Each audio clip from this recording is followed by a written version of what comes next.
Estimados hermanos, quiero darles la bienvenida a esta segunda clase que se llama Los Testigos, nuestro curso de Introducción a la Teología Evangélica. Recuerden que estamos hablando de la primera sección, que es el lugar de la teología, y ya vimos una introducción a la teología evangélica en general, y en la clase pasada hablamos sobre la palabra. En esta segunda clase vamos a hablar acerca de los testigos. Muy bien. Comencemos. Una determinación más precisa del lugar de la teología evangélica exige que distingamos un grupo de seres humanos. Estos disfrutan de una posición especial y singular, única, ciertamente, en su relación con la palabra de Dios. Este grupo al que nos vamos a referir, o del cual estamos hablando, es el grupo de las personas que participaron como escritores sagrados y que compartieron su testimonio de las acciones maravillosas de Dios. La ocasión pasada hablábamos sobre la palabra y la importancia que ésta tiene como lugar de la teología.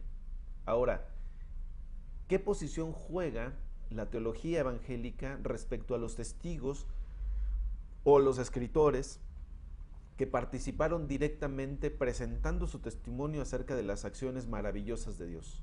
Bueno, en esta ocasión nos vamos a concentrar precisamente en ellos.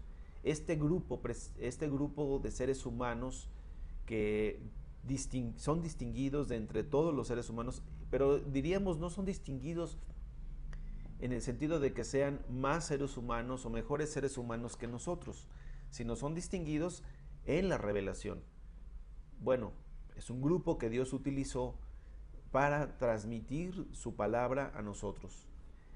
En especial, vamos a centrarnos en esta virtud de la situación específica, concreta en la historia, con la que este grupo de testigos vieron o se vieron a sí mismos o vieron en la realidad en la que vivían esa confrontación con la palabra de Dios. Y el particular servicio por el cual son llamados por medio de la palabra de Dios para que realicen esta labor de ser testigos. Entonces, lo que hay que entender es que en la historia humana nosotros tenemos que marcar una línea que atraviesa desde que fue originada la especie humana y originado la creación misma hasta nuestros días. Y va a haber una línea que nos una directamente en una serie de sucesos, de acontecimientos, de eventos, y esa línea que se va marcando, esa es la historia. Los sucesos que se van dando, que son consecuencia uno del otro y que de alguna manera nos ligan a nosotros con el pasado y ligarán a los del futuro con nosotros, esa línea se llama historia. Ahora, la historia de la fe y la historia bíblica, tal como aparece en la Escritura, no es una historia que esté unida por los sucesos humanos o por los acontecimientos propiamente de la humanidad, sino que es una línea que a manera de una cadena se va formando por muchos eslabones y cada eslabón es una acción de Dios realizada en favor de la humanidad, en favor de un pueblo, y esa línea de sucesos que se va marcando, que se va uniendo, esa cadena de sucesos que va dando origen a una línea y que nos une a nosotros, bueno, esa línea la va construyendo Dios. Esa línea la va haciendo Dios por medio de sus acciones. Cada línea, bueno, cada eslabón o cada acción o cada suceso está siendo atestiguado por una persona que le correspondió el privilegio de vivir ese momento y de ser testigo de ese evento, de esa acción. Y que al transmitir el testimonio de ese evento, se convierte él precisamente en un instrumento de la boca de Dios para hablarnos acerca de Dios, pero no nada más nos habla acerca de Dios, es Dios mismo que está hablando por medio de este personaje o de esta persona en particular. Y lo que nos va a transmitir son las acciones poderosas de Dios, porque Él es testigo de esas acciones. Entonces pensemos en un testigo normal como lo podríamos nosotros entender en la actualidad. Ese testigo que se presenta ante nosotros y que nos va a hablar de lo que él vio, de lo que él escuchó, de lo que él presenció, nos va a transmitir su testimonio, principalmente concentrándose en las acciones que el sujeto del cual quiere hablarnos realizó. Decíamos la vez pasada, por eso el testimonio bíblico está basado en los verbos que están caracterizados precisamente por Dios, por el Dios de la Biblia. Ahora, ¿quiénes son estos testigos? Bueno, en primera instancia son los profetas, en el Antiguo Testamento, y en el Nuevo Testamento son los apóstoles, quienes llegaron a ser y existieron como testigos oculares de aquellos actos realizados en su tiempo y fueron oidores de la palabra hablada en su tiempo. Y son transmisores también de ese testimonio, que puede ser tanto ocular como auditivo. Y aquí va a ser muy importante que nosotros rescatemos esto. Lo ocular como algo que se ve y lo auditivo como algo que se oye. Bueno, ¿qué es lo ocular? Las acciones poderosas de Dios se van a transmitir de una manera muy específica. El testigo ocular no está viendo a Dios de manera física o de manera literal, sino que está viendo la acción que está realizando Dios. Y lo que nos va a transmitir precisamente es esa acción. Y va a dar testimonio de la acción. Entonces, muy pocos testigos de los que nosotros encontramos en la Biblia afirman haber visto a Dios.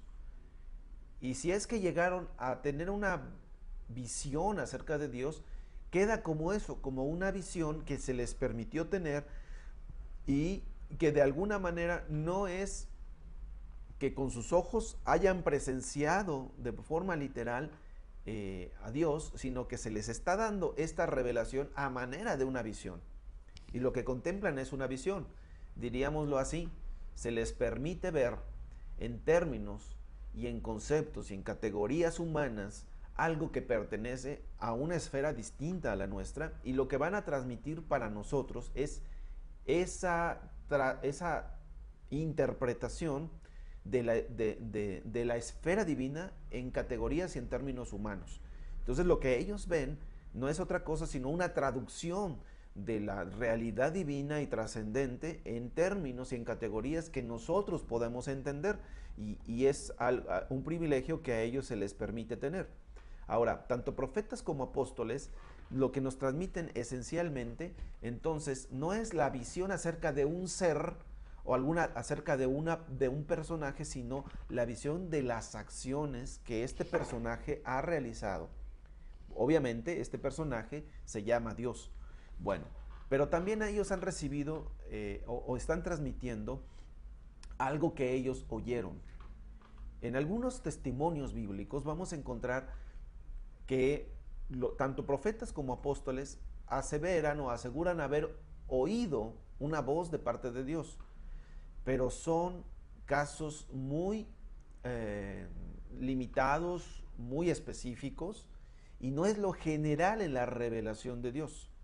Sencillamente, por ejemplo, en el caso de los profetas, va a haber algo así como vino palabra de Jehová a mí, o vino la palabra de Dios a mí, o fue lleno del Espíritu Santo y habló. Pero no siempre, eso debemos entenderlo como que de alguna forma Dios le está hablando al oído, y entonces ellos están transmitiendo lo que escucharon de manera audible de parte de Dios. La palabra de Dios, recordemos, viene de muchas maneras. Puede ser que el autor está viendo una acción que se está realizando y él la transmite, porque hay que recordar que palabra de Dios y acción de Dios en términos bíblicos son términos muy semejantes. Bueno, en cuanto al profeta del Antiguo Testamento, el profeta del Antiguo Testamento va a dar testimonio de la acción de Dios o la acción de Yahvé en la historia de Israel, de su acción como padre, como rey, como legislador e incluso como juez. Hay que recordar que estos términos, padre, rey, legislador, juez, viñador, alfarero, son conceptos antropomórficos, es decir, se está expresando la realidad divina en categorías o en términos de humanos. Para poderlo así, entonces, para poderlo hacer así, entonces el profeta se va a valer de metáforas. Es decir, ¿qué es una metáfora? Vamos a poner como ejemplo el caso de el pastor. Dios, el Dios del Antiguo Testamento, se presenta como un pastor. Pero no podemos decir que Dios es un pastor, sino que Dios es como un pastor. Si el Salmo 23 dice, Jehová es mi pastor, entonces estamos utilizando una metáfora. Voy a explicarla así. Una metáfora funciona como una comparación sin que implique la palabra como.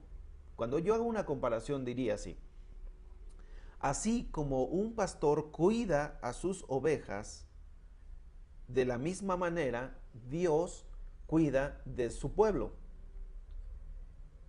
Poniendo la comparación en medio, yo podría decir, un pastor cuida de sus ovejas, o más bien, Dios cuida de su pueblo, como un pastor cuida de sus ovejas. Y ese cómo quedaría en medio de la oración. Si yo digo esta expresión, pero la transformo en una metáfora, entonces elimino la palabra cómo, porque en las metáforas la palabra cómo no aparece. Es una figura del lenguaje, es un recurso literario que nos evita la necesidad de utilizar la palabra cómo. Y entonces diría así: un pastor cuida a su oveja, Dios cuida a su pueblo. Entonces, Dios es mi pastor, o Jehová es mi pastor. Bueno, el profeta va a dar testimonio de las acciones de Dios en la historia de Israel y lo va a hacer a través del uso de metáforas. Y va a presentar a Dios, o a Yahvé, o a Jehová, como padre. Así como un padre es a sus hijos, Dios es a nosotros. Así como un rey gobierna y mantiene el orden en su pueblo, Dios mantiene el orden y gobierna el universo. Así como Dios es legislador y así como un legislador que pone leyes para que se mantenga un orden y las cosas sucedan en armonía dentro del ambiente natural, entonces Dios es legislador en el sentido de que Él ha puesto leyes en el universo y etcétera, etcétera. Nosotros podemos hacer una comparación y tenemos que entender que estos profetas van a dar testimonio de las acciones poderosas de Dios a manera de metáfora. Otro recurso que van a utilizar, bueno, es que en las múltiples formas de esta historia, ellos escucharon los mandamientos de Dios, sus juicios y amenazas, así como sus promesas, que no eran confirmaciones de sus propias preferencias religiosas, morales o políticas, ni de sus ideas, opiniones y postulados optimistas o pesimistas. No tiene que ver con la posición personal del profeta. El profeta sencillamente obedece a una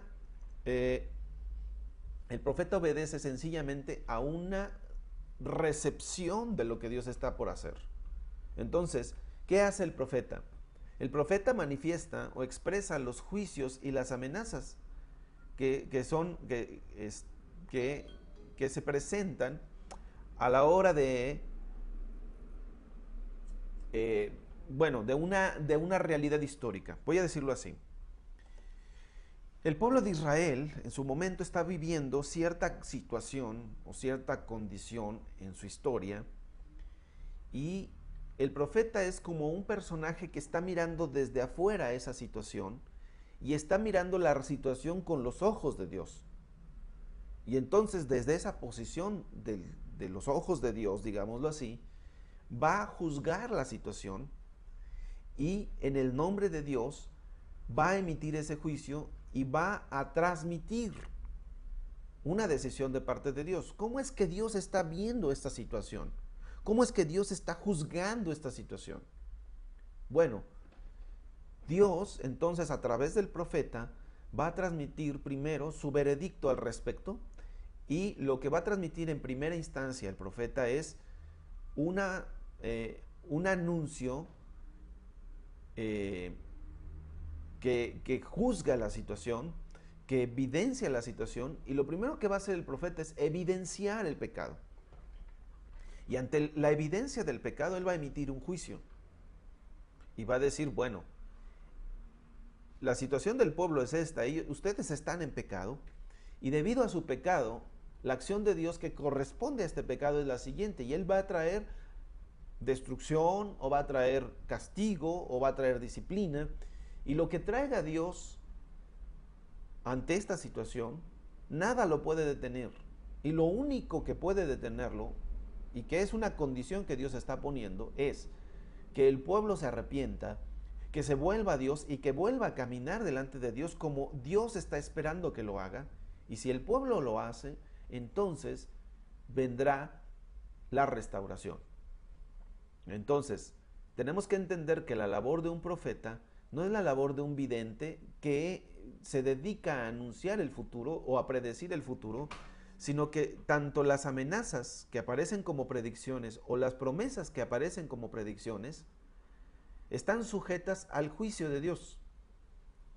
Si el profeta dice va a suceder esto en el sentido de una amenaza o va a suceder esto en el sentido de una promesa, tanto la amenaza como la promesa están supeditadas a la respuesta que el ser humano dé a la palabra de Dios.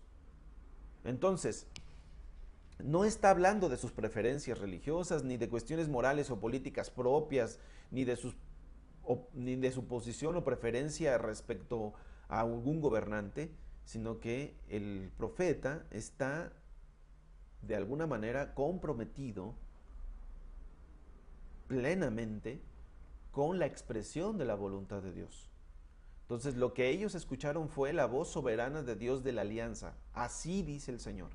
Se trata del Dios que es constantemente fiel a su socio humano infiel. Algo que tenemos que recordar es esto. Si hay una constante en la historia del pueblo de Israel, es precisamente que Dios siempre va a ser resaltado como dentro de la alianza, dentro del pacto, esta sociedad que se forma de dos, el socio fiel, que es Dios, va a estar en constante encuentro con este socio humano infiel que es el pueblo de Israel. Y el pueblo de Israel va a recibir un mensajero, un enviado de parte de este Dios fiel que se llama profeta. El profeta, que es el enviado de parte del Dios fiel, va a llamar a este socio infiel y le va a reclamar su infidelidad y le va a reconvenir acerca de esta infidelidad para que se vuelva a la alianza y corresponda a la fidelidad de Dios. Entonces la labor del profeta va a ser semejante. De alguna manera la teología, la teología evangélica tiene como labor también una función profética. Y cuando hablamos de función profética, no significa que el teólogo evangélico se va a dedicar a pronosticar el futuro o a adivinar qué es lo que viene en adelante, ni tampoco va a interpretar la profecía del Antiguo Testamento como un anuncio del futuro. Esa es una desviación de la interpretación de la palabra. Tenemos que entender que la labor principal de un teólogo evangélico, en su carácter profético, es anunciar la palabra de Dios hoy. Y tiene que hacer una interpretación de esta palabra para que el día de hoy esa palabra se vuelva a escuchar, juzgando las acciones de los hombres, juzgando a la iglesia, que es el pueblo de Dios, cuando ésta se desvía de la voluntad de Dios. El profeta anuncia la voluntad de Dios. Es la voz de Dios que se levanta en medio de una generación, o en medio de un pueblo, o en medio de una circunstancia histórica que está alejada completamente de la voluntad de Dios, y llama al ser humano a volverse a esa voluntad, a regresar a ese camino, a ser fiel a ese Dios que ha sido fiel. Entonces, al dar su testimonio, los profetas escuchaban también a los de sus predecesores, asimilando de una manera o de otra las respuestas ya dadas e incorporándolas a sus propias respuestas. El profeta no nace o no surge en la soledad. El profeta es también parte y se considera parte de una cadena de profecía.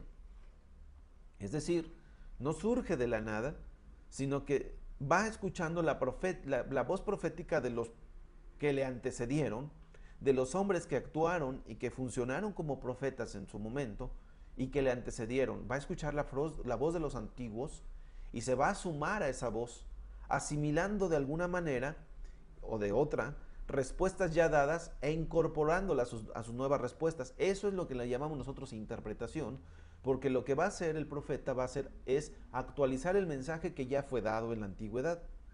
Era la palabra misma de Yahvé tal como fue hablada en la historia con Israel, lo que ellos hicieron oír a su pueblo. Claro está que cada profeta hablaba también dentro de sus límites y horizontes, de su tiempo, en el marco de sus problemas, de su cultura y de su lenguaje. Y es la misma acción que debe de realizar el teólogo en la actualidad. Entonces, la regla clásica es Novum Testamentum in vetere latet, que es vetus in novo patet. Bueno, eso es una expresión latina que significa el Nuevo Testamento se halla escondido en el Antiguo Testamento y el Antiguo Testamento se hace patente en el Nuevo Testamento, porque los profetas del Nuevo Testamento no van a hacer otra cosa diferente que la que vinieron haciendo los profetas del Antiguo. Ellos también van a tomar las predicaciones antiguas y se van a unir a esa línea de predicación, a esa línea de anuncios, a esa línea de denuncias de pecado, y como prueba tenemos al profeta por excelencia, que es nuestro Señor Jesucristo, quien no hizo otra cosa sino tomar las profecías del Antiguo y abordarlas como un mensaje nuevo, pero que ya había sido en la antigüedad. Hay que recordar en este sentido que el profeta nuevo del Nuevo Testamento, Jesucristo, él dice: oísteis que fue dicho a los antiguos, mas yo os digo. Y entonces ese mas yo os digo se convierte en una actualización del mensaje. Y actualización la vamos a entender en dos sentidos. Actualización como algo viejo que no deja de ser viejo, sino que se vuelve a ser nuevo, que cobra actualidad, que se hace actual en el sentido de la modernidad. Y entonces, aunque sea un mensaje viejo, no pierde vigencia por ser viejo, sino que sencillamente se aplica como mensaje nuevo a estas circunstancias nuevas, se actualiza. Pero por el otro lado, también se actualiza en el sentido de que se traslada de la palabra a los actos, lo que habíamos dicho en la clase pasada. Predicar la palabra de Dios y hacer teología evangélica es trasladar el texto a la acción. Lo que era acción se hace texto y nosotros tomamos de ese texto para hacerlo acción. Es decir, lo hacemos actual, convertimos la palabra en actos. De esa manera se actualiza. Bueno, cuando la teología optó por hacer caso omiso de esta regla, cuando se contentó con exigir en el aire, pretendiendo orientarse exclusivamente por el Nuevo Testamento, sufrió la constante amenaza de la carcoma de sus propios huesos. Esto es algo bien importante decirlo, porque una actitud evangélica, no de la Iglesia de Dios, sino de otras posturas evangélicas, de otras posturas cristianas, ha sido el mutilar la Escritura y hablar del Antiguo Testamento como la más grande revelación y la única revelación que suple o que sustituye la revelación del Antiguo Testamento. La posición correcta de la teología evangélica es entender que el Nuevo Testamento debe ser ubicado en una línea que es continuación de algo que ya le precede, que es el Nuevo Testamento. El Nuevo Testamento está inmerso en el Antiguo Testamento, está escondido ya en el Antiguo Testamento, y lo que se dice en el Nuevo ya se había dicho en el Antiguo. No es en ese sentido una novedad. La novedad consiste en que aquello que ya se había dicho en el Antiguo se vuelve a decir de una manera nueva y actualizada en el Nuevo Testamento. Entonces, la teología no debe ignorar esta realidad y esta regla. El Nuevo Testamento no sustituye el Antiguo, y no es mayor que el Antiguo, sino es la continuación, es parte de una línea.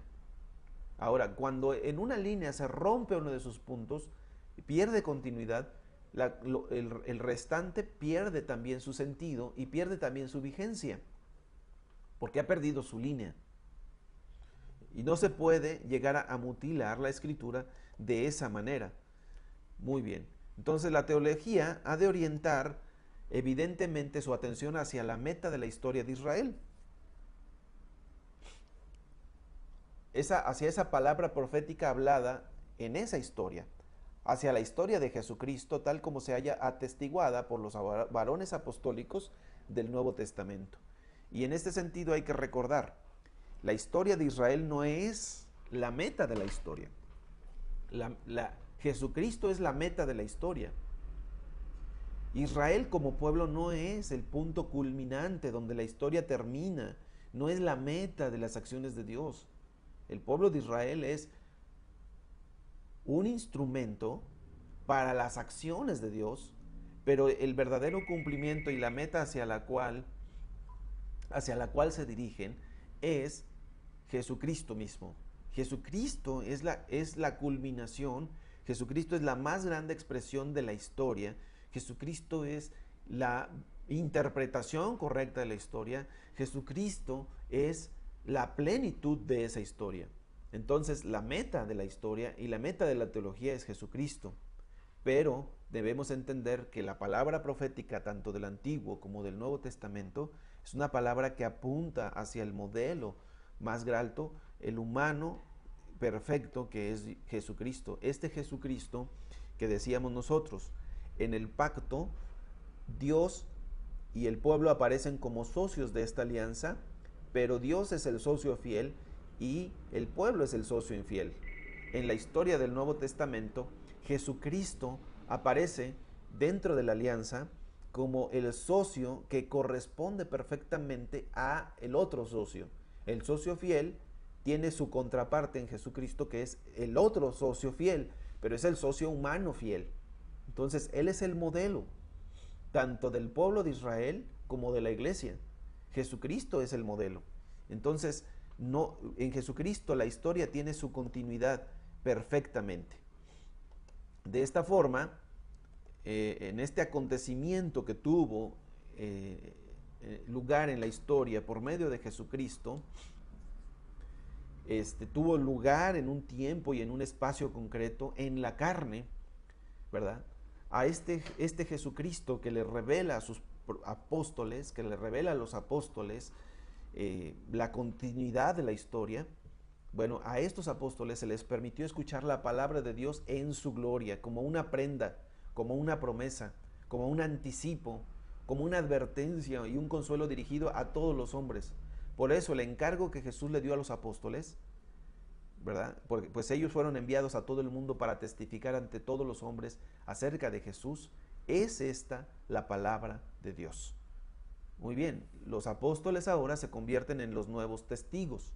Por una parte, los testigos humanos primeros, que fueron los profetas, apuntan a construir una línea histórica que tiene su culminación en Cristo Jesús. Pero este socio humano, que corresponde perfectamente al socio divino, como un testigo, como un socio fiel, le encarga a estos nuevos testigos, que son los profetas, los apóstoles, los profetas del Nuevo Testamento, que ellos vayan por el mundo y testifiquen acerca de la palabra que han recibido. Y ellos ahora van a convertirse en los nuevos testigos. Los apóstoles hablaron, refirieron, escribieron y predicaron acerca de Jesús como hombres que habían sido iluminados e instruidos de esta manera directa. Hablaron como hombres que tenían tras de sí la tumba vacía y ante ellos al Jesús vivo. ¡Qué testimonio! Ahora, la meta del testimonio y la meta de los testigos no es la iglesia, no es el pueblo de Israel, no es netamente la comunidad, sino la meta de este testimonio es Jesús, el Cristo. Y este Jesús, el Cristo, como modelo, debe de ser la aspiración de todo ser humano, de toda comunidad, de todo testigo, que hoy como comunidad, bueno, nos convertimos en testigos indirectos, en testigos secundarios, porque los testigos principales fueron los apóstoles. La historia de Jesús era real. y real para ellos, para los discípulos. Ante todo, como historia de salvación y revelación. Para ellos la realidad de Jesús estaba vinculada exclusivamente con la proclamación que ellos hacían y se basaba en la autoproclamación de Jesús como el Kyrios, el Señor, el Hijo de Dios e Hijo de hombre. Ellos proclamaban concretamente al único Jesucristo que se había encontrado con ellos antes incluso de que creyeran en Él. Este Jesucristo del cual estamos hablando, decíamos, es la meta y el testimonio principal de estos hombres, pero de lo que nos hablan estos hombres, que son ahora los apóstoles, no es de una ideología.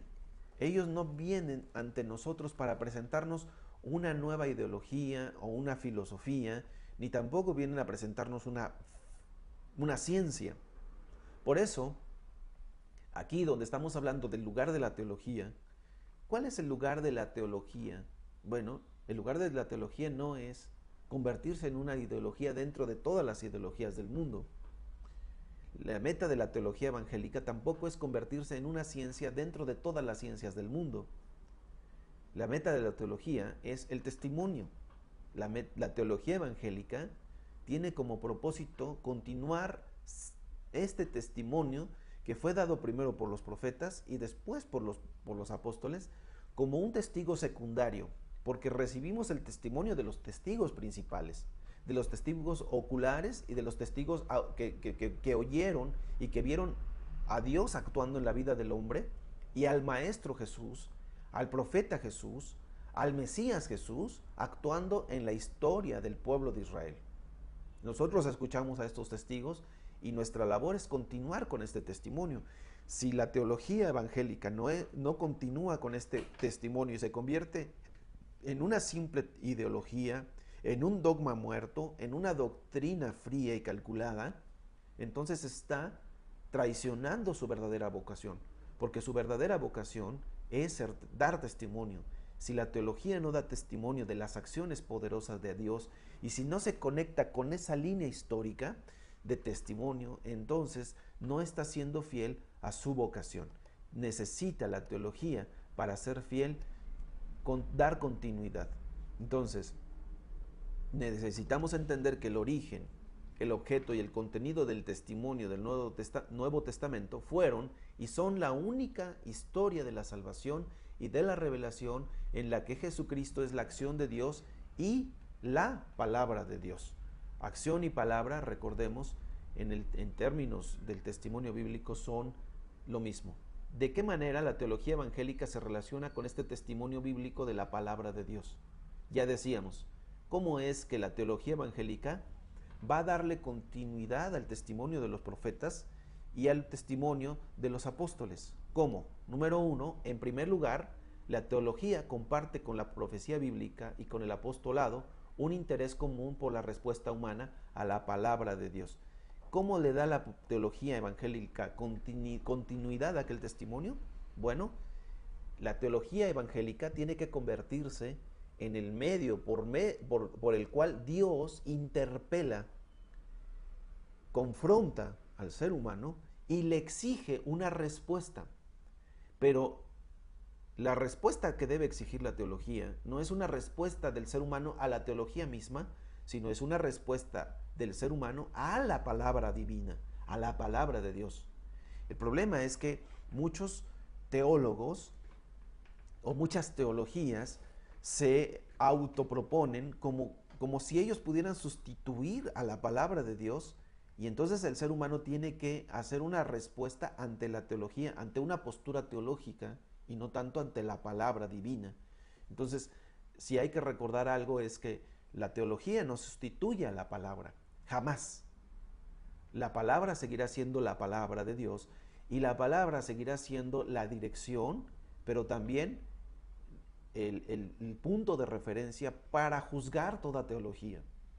Por eso, en primer lugar, la teología tiene que continuar con esa línea histórica, profética de testimonio que confronta al ser humano y que le exige una respuesta ante la palabra divina. Si la teología no hace eso, entonces no está correspondiendo a su vocación. En segundo lugar, La teología no es, a pesar de todo, ni profecía ni apostolado. Es decir, el teólogo no es ni profeta ni apóstol. Es un continuador de la profecía y es un continuador del apostolado, pero no puede equipararse a ellos. El puesto de la teología no puede situarse en el mismo plano o en un plano similar al de los primeros testigos. Recordemos, el teólogo evangélico es un continuador, es un testigo secundario. Él escucha lo que el otro escuchó. Él ve lo que el otro vio. Habla de lo que el otro vio y habla de lo que el otro escuchó. Y es testigo principal solamente en la medida en la que esa palabra se hace realidad en su propia vida y esa palabra se hace acción en su propia vida. Yo, como teólogo, como pensador, como alguien que reflexiona la palabra de Dios, puedo dar mi propio testimonio y puedo hablar de las obras maravillosas de Dios en mi vida, pero siempre estas obras maravillosas y siempre este testimonio que yo presente debe estar respaldado, resguardado y confirmado por la misma palabra de Dios que es testificada por los apóstoles y por los profetas. En tercer lugar, la teología no puede situarse de ningún modo por encima de los testigos bíblicos. El teólogo no tiene justificación alguna para comportarse en relación con tales testigos como si poseyera mejores conocimientos que ellos acerca de la palabra. El más pequeño de los profetas o de los apóstoles, el más extraño, el más sencillo o el más anónimo de los testigos bíblicos, tiene una incomparable ventaja acerca de la palabra reveladora, por encima incluso del más piadoso, del más docto y del más sagaz de los teólogos posteriores.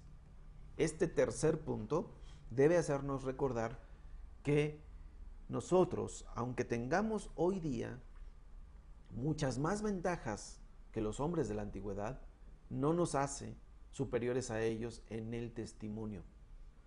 Nosotros podremos tener hoy computadoras, investigaciones científicas, podemos tener investigaciones arqueológicas, podemos tener recursos tecnológicos, recursos didácticos, recursos pedagógicos, podremos tener todas las ciencias a nuestro alcance, pero ninguna de esas experiencias nos hace superiores en testimonio en comparación con los testimonios de la antigüedad.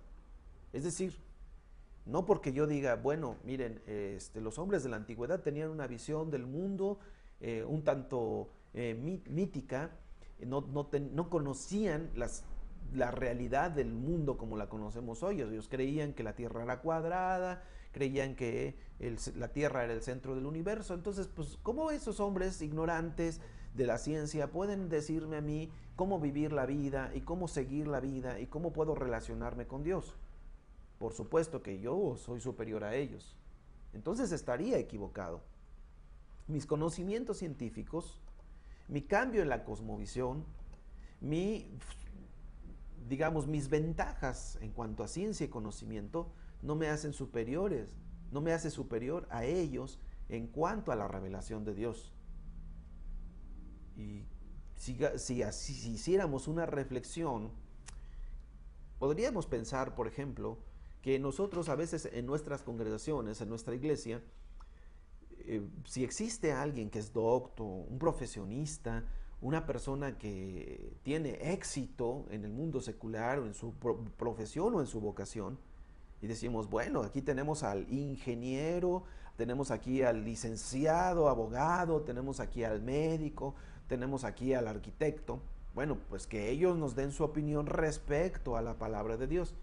Estaríamos equivocados, porque él puede ser muy docto o muy entendido en su profesión, pero eso no lo hace docto y entendido en la palabra de Dios ni en la experiencia con Dios. Mucho menos entonces podríamos pensar que un teólogo tiene mayor autoridad que el apóstol Pablo mismo, o que un pensador tiene mayor autoridad que Moisés, porque Moisés vivió hace más de 4000 años, o el apóstol Pablo vivió hace 1600 años y no tenía los conocimientos que nosotros tenemos. La teología jamás podrá situarse en ese sentido, en esa línea, en esa posición. En cuarto lugar, la teología ocupa en su totalidad una posición por debajo de los escritos bíblicos. Aunque la teología es consciente de todo el carácter humano y condicionado de dichos escritos, sabe y considera que los escritos de los que ella se ocupa son escritos sagrados. Por esta razón, la teología tiene que aceptar que ellos la miren por encima del hombro y corrijan sus cuadernos de apuntes. En esta metáfora del cuaderno de apuntes y del estudiante, el maestro siempre será la palabra de Dios. El teólogo es un estudiante. El teólogo siempre será estudiante. El teólogo siempre será un aprendiz. El teólogo evangélico siempre deberá ocupar su lugar en una silla, en un pupitre, dentro del aula. El maestro es la palabra. El maestro es el que la palabra se sitúa ahí en el escritorio, en el pizarrón, enseñando. Y el teólogo escucha, atiende, ve. La palabra habla, dirige, corrige, instruye. Entonces la labor del teólogo debe ser una labor humilde, sencilla, de situarse en el pupitre y sentarse con sencillez a escuchar, a atender, a dejarse dirigir, a dejarse moldear. Y en la medida en que el teólogo evangélico haga esto, podrá cumplir con su labor con fidelidad. Pero lamentablemente en la experiencia hemos visto que muchos teólogos y muchas iglesias han escuchado a sus teólogos y han puesto las conclusiones del teólogo y de la teología por encima de la palabra misma, cerrando incluso sus credos. Cuando una iglesia, por ejemplo, toma la decisión de cerrar un credo, entonces está diciendo que su conclusión está por encima de la palabra de Dios y que si en su reflexión y que si en su estudio, en su análisis, la palabra de Dios las lleva a una conclusión diferente, ellos ya no están dispuestos a cambiar. La última palabra la tiene la teología, la última palabra la tiene el dogma. Nosotros en la iglesia de Dios tenemos una bendición, tenemos una doctrina abierta, es una doctrina sencilla, es una doctrina humilde que considera que aún sigue sentada en el banquillo, que aún sigue sentada en el pupitre y que aún sigue aprendiendo, que está dispuesta a escuchar, que tiene sus oídos abiertos, que tiene su mirada abierta, expectante, dispuesta a que Dios siga hablando, a que la palabra de Dios siga dirigiendo, a que la palabra de Dios siga actuando en nuestra vida y que siga llevándonos a donde quiera llevarnos. Esa debe ser la actitud del teólogo evangélico, una actitud expectante, que espera aún que la palabra siga hablando y siga diciendo lo que tiene que decir. Un quinto lugar lo ocupa lo único de lo que toda la teología depende es de la conformidad con el Dios del Evangelio. La teología únicamente llega a ser teología evangélica cuando el Dios del Evangelio se encuentra con ella en el espejo, y en el eco de la palabra profética y apostólica.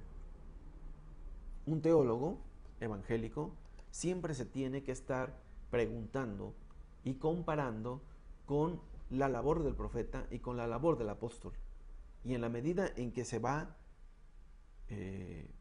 comparando con ellos, no para medirse en tamaño, no para medirse en posición, sino para medirse en fidelidad a la palabra, en fidelidad al Dios que se revela en el Evangelio, en esa misma medida la teología podrá ir creciendo.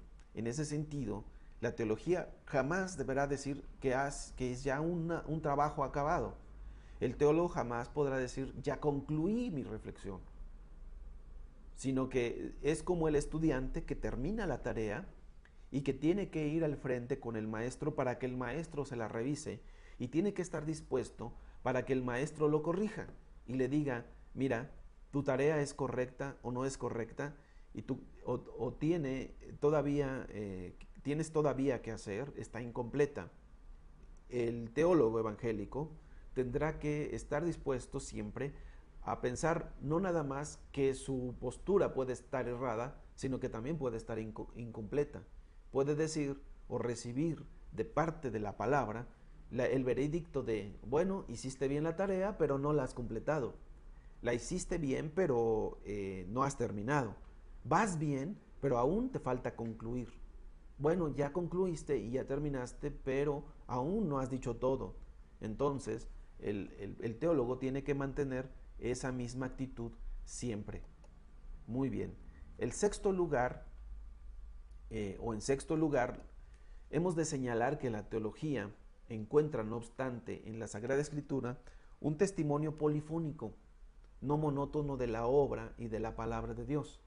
A este respecto, la labor de la teología podría compararse con la tarea de rodear una alta montaña, la cual, a pesar de ser una misma y única montaña, existe y se manifiesta a sí misma en formas muy diferentes.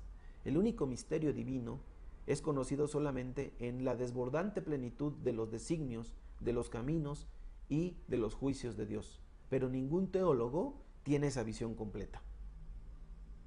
Si nosotros quisiéramos conocer una montaña enorme, y digámoslo así, que conste que Dios es más grande que cualquier montaña, que Dios es más misterio que cualquier montaña, entonces yo puedo ir caminando alrededor de la montaña, puedo recorrer todos sus parajes, examinar todos sus escondrijos, visitar todas sus cuevas, pero jamás podré decir que tengo una visión de la montaña completa y que puedo hablar y tener a la montaña entera. Siempre mi visión será parcial, siempre lo que yo hable será hablado desde un punto de vista. Ahora, lo que nosotros tenemos en la Sagrada Escritura, vamos a utilizar esta misma metáfora y vamos a pensar que todos los testigos son voces que se escuchan desde un punto determinado de la montaña, que alrededor de la montaña, por arriba de la montaña, en los diferentes parajes, hay un testigo que nos habla desde su posición de lo que está viendo acerca de esta montaña, pero ninguno de ellos tiene a la montaña completa. Y aunque nosotros pudiéramos escuchar a todos esos testigos, no podríamos abarcar esa realidad desbordante de la plenitud que es Dios y que se halla en Dios. Así que Dios para nosotros y para la teología evangélica siempre será misterio. Y lo que se pueda decir acerca de Él, ¿verdad?, no se ha terminado de decir. Hay muchas otras voces que tal vez tengamos que escuchar, hay muchas otras voces que podamos escuchar y que siempre debemos estar atentos a escuchar. Aún, por ejemplo, en las parábolas. Por ejemplo, si nosotros leemos una parábola o una historia acerca de Jesús, tendríamos que preguntarnos, esa historia, ¿cómo la interpretaría, por ejemplo, un fariseo? ¿Cómo la interpretaría un saduceo? ¿Cómo la interpretaría la persona que está recibiendo el milagro? ¿Cómo la está viendo un discípulo? ¿Cómo la está viendo una persona de la multitud? ¿Qué experiencia está teniendo el Señor Jesús mismo? ¿Cómo la estamos viendo nosotros desde afuera? ¿Cómo la vería un gentil? ¿Cómo la estaría viendo un judío? Etcétera, etcétera. Habría muchas posiciones para ver ese uno y único evento, y aún así no lo agotaríamos. Un séptimo lugar que necesitamos mencionar es que la teología responde al logos de Dios. Cuando se esfuerza por escucharle a Él y hablar de Él en un lenguaje siempre nuevo, basándose en la autorrevelación de Dios en la Sagrada Escritura. Su investigación de la Escritura consiste en preguntar a los textos si quieren dar testimonio de Dios y hasta qué punto, si a pesar de su completa humanidad reflejan y son el eco de la palabra de Dios, la cual no es conocida ya con anterioridad en ninguna parte, pero es una palabra que quiere ser vista y escuchada incesantemente, que ha de salir constantemente a la luz. Muy bien, entonces, ¿qué es lo que tenemos que entender? Bueno, que la teología en esencia es una respuesta. La teología responde al logo de Dios. La teología no es la que habla. La teología responde al lenguaje. Cuando la palabra habla, la teología responde. Y la teología es respuesta. Por eso, de alguna manera, como habíamos dicho nosotros en las lecciones anteriores, la teología es una teología o es una palabra de alabanza a Dios. Porque la alabanza es respuesta. Cuando Dios habla, el hombre responde. La oración debe ser una respuesta. Cuando Dios habla, el hombre responde a Dios y habla a Dios, y entonces se da la oración. Cuando Dios habla, El hombre responde a Dios y entonces se da teología, se da reflexión. Entonces el hombre puede hablar de Dios, hace logos de Dios, puede hacer discurso de Dios, pero solamente en la medida en que se deja impactar por esta revelación, se deja sorprender por esta revelación, está dispuesto a ser moldeado por esta revelación y entonces la teología se convierte en respuesta. Solamente en la medida en que respondemos, hacemos teología. Así, el trabajo interpretativo exige un incalculable esfuerzo, más aún un esfuerzo que no deja de ir acompañado de sudor y de lágrimas. Los testigos bíblicos y la Sagrada Escritura se presentan ante la teología como el objeto de ese esfuerzo. El teólogo entonces debe esforzarse y debe poner todo su esfuerzo porque es la obediencia al mandamiento. Amarás al Señor con todo tu corazón, con todas tus fuerzas, con todo tu entendimiento. El teólogo es alguien que con toda su fuerza, con todo su entendimiento, con toda su voluntad, con todo lo que él es, se esfuerza incesantemente por verse hallado en aquel a quien ama, que es Dios. Cuando uno ama a Dios, cuando nosotros amamos a Dios, no queremos otra cosa sino pertenecerle, estar en Él, hallarnos en Él y ser conocidos por Él y de esa manera conocerlo a Él. A Dios no se le puede conocer de otra manera sino a través del amor. Por eso el que ama a Dios puede entrar en esa relación y puede encontrarse con Él. El teólogo no puede hallarse en Dios, ni puede hallarse frente a Dios, a menos que lo ame. Cuando usted ama a Dios, entonces puede acercarse a Él y puede tener un encuentro con Él. Y es ese amor hacia Dios, ese amor por Dios, que nace primero del amor de Él hacia nosotros, es ese amor el que nos lleva a buscarlo, a conocerlo. Es nuestro amante, es alguien a quien amamos y deseamos conocerlo profundamente. Entonces ese amor y ese conocimiento requieren de nosotros y demandan de nosotros el mayor de los esfuerzos.